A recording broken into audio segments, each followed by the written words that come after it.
Hi everyone, time for your week 9 wake-up call.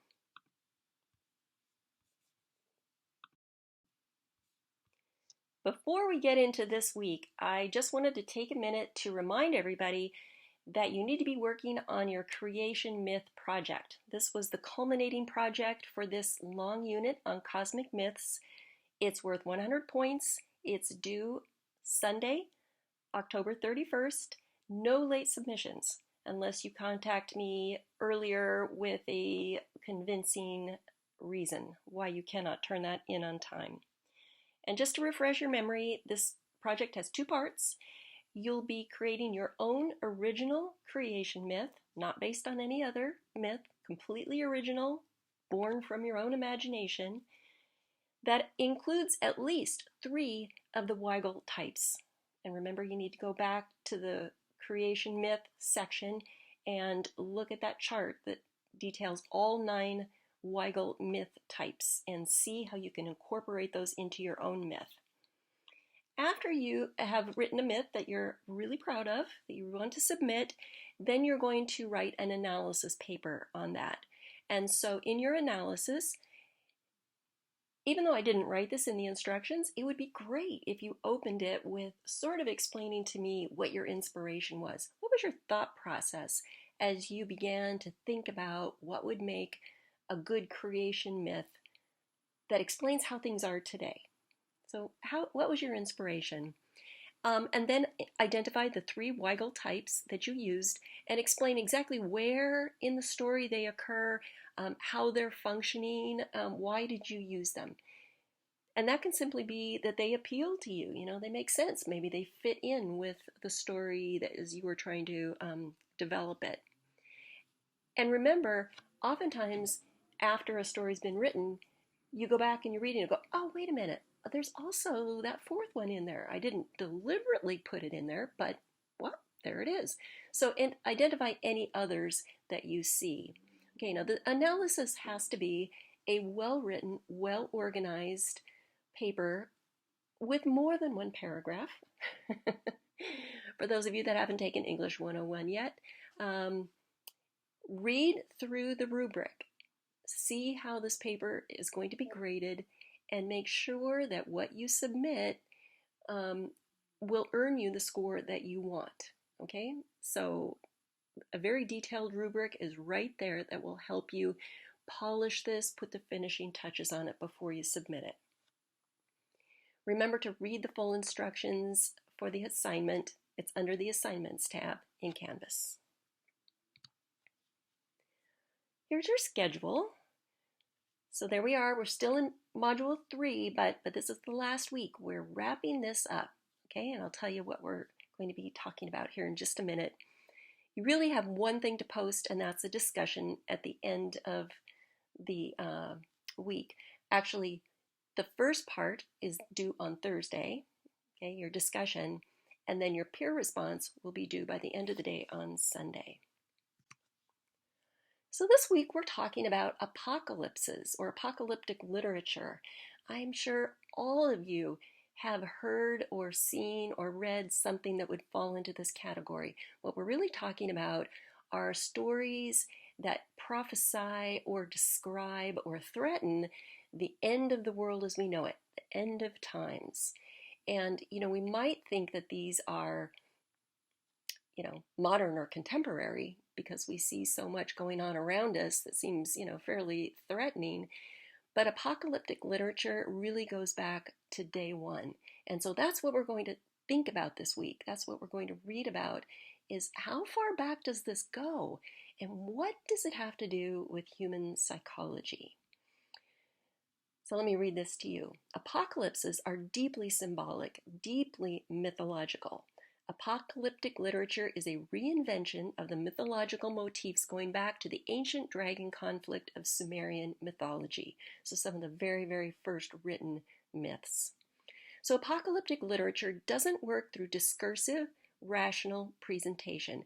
That means, organized, sensible, rational thought, right? It's symbolic. It means it's really standing in for something else. It's recapitulative or repeating. So many cultures have cycles of birth and then death or apocalypse. It's deeply emotional. It plays upon our deepest fears. So that's one reason why we tell these, because it's something that frightens us. We need to share it. We need to think about it. We need to prepare for it. And so that's really what this is all about. Here's the module. That first apocalypsism explained is a very detailed article that will explain what exactly we're talking about here, some examples of ancient apocalyptic literature, and explains what is really going on sort of in the human psyche or psychologically that would prompt people to come up with these sorts of stories. 10 notable apocalypses that obviously didn't happen because here we are, we're still alive. And then 2 videos, the apocalypse and the Norse version of the apocalypse, Ragnarok. So when we think about apocalypse, it's very deeply connected to those creation myths that we talked about even just a few weeks ago, because oftentimes a culture, something comes into being and something happens that displeases the gods. We talked about how floods, can be used to sort of cleanse or wipe away a culture. Well, really, an apocalypse is very similar. In fact, it's often kind of the same, that things are just not going according to the deity's plan. And so things have to be reset. In fact, apocalypse in Greek means revelation, and it just means revealing what is about to happen or what's going to happen in the future.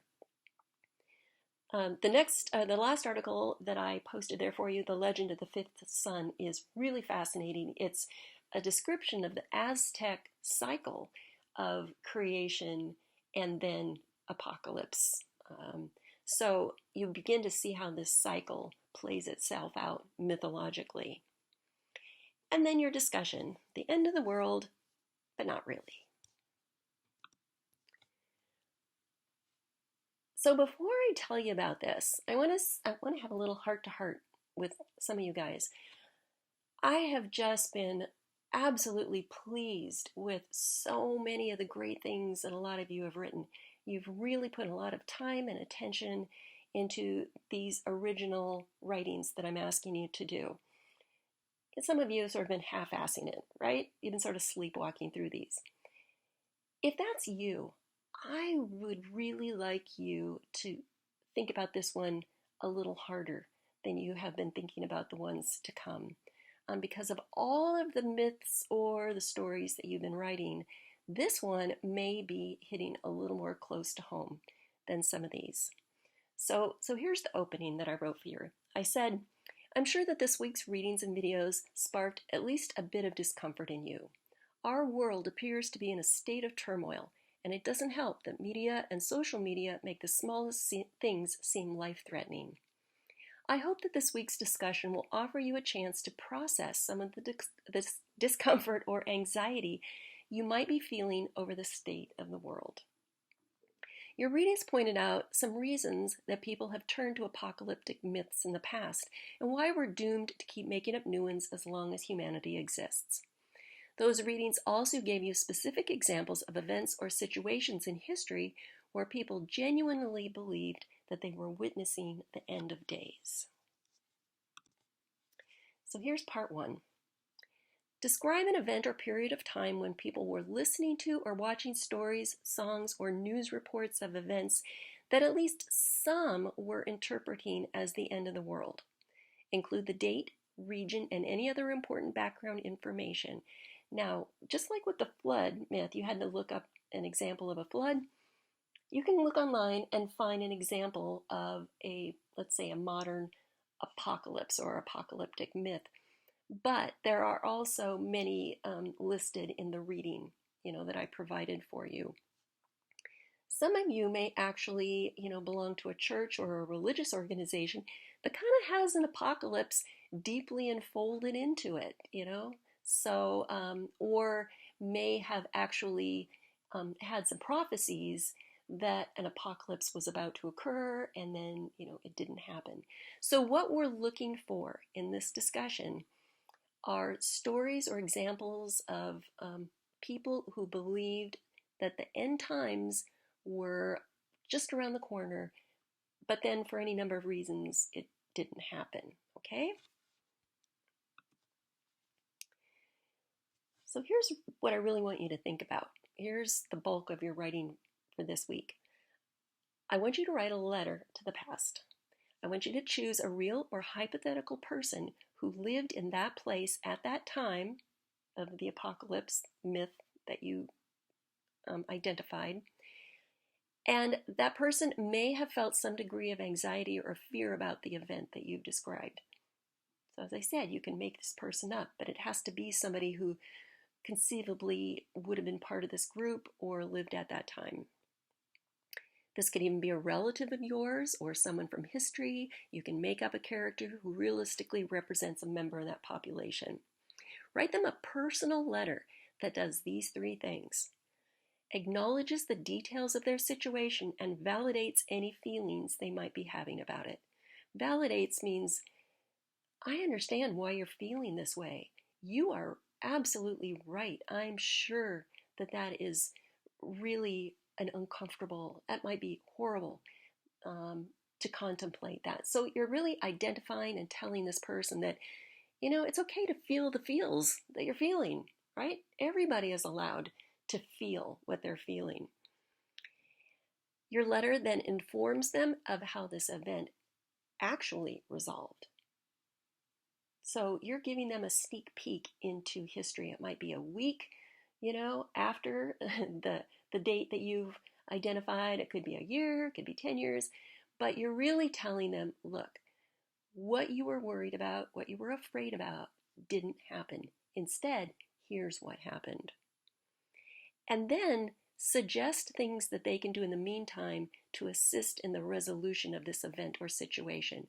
Encourage them to stay positive and proactive in the face of their panic or disinformation. Maybe they're being bombarded online with information that simply isn't true. Okay, you might suggest some way that they can counteract that. Turn off social media, talk to real people, go out and talk to your friends. All right, so this you might actually have to think about a little bit, maybe even talk to some of your friends, about what you could possibly suggest to this historical or hypothetical person. So please give this a lot of thought. Put some heart into this, okay? So that was due on Thursday. By Sunday, please read 3 other people's letters. And then I want you to respond to one person, the person who posted directly above you in the discussion. Read the letter that they wrote to someone in the past. Add to that letter anything else you believe the recipient needed or would like to hear. So don't just say, oh, good job. Yeah, I liked your letter. Really think about it. What else could you add that person, that historical person, might want or need to hear? You might even include a personal anecdote or experience of yours that would encourage the person reading this letter in the past. So I'm very curious and eager to see what you guys come up with. This is going to be very, very interesting. All right, that's it. The end of the world as we know it, but not really. I will post the link to Zoom office hours in the dialog box along with the link to this wake up call in the announcements. Okay, let me know if you have any questions and I'll talk to you later.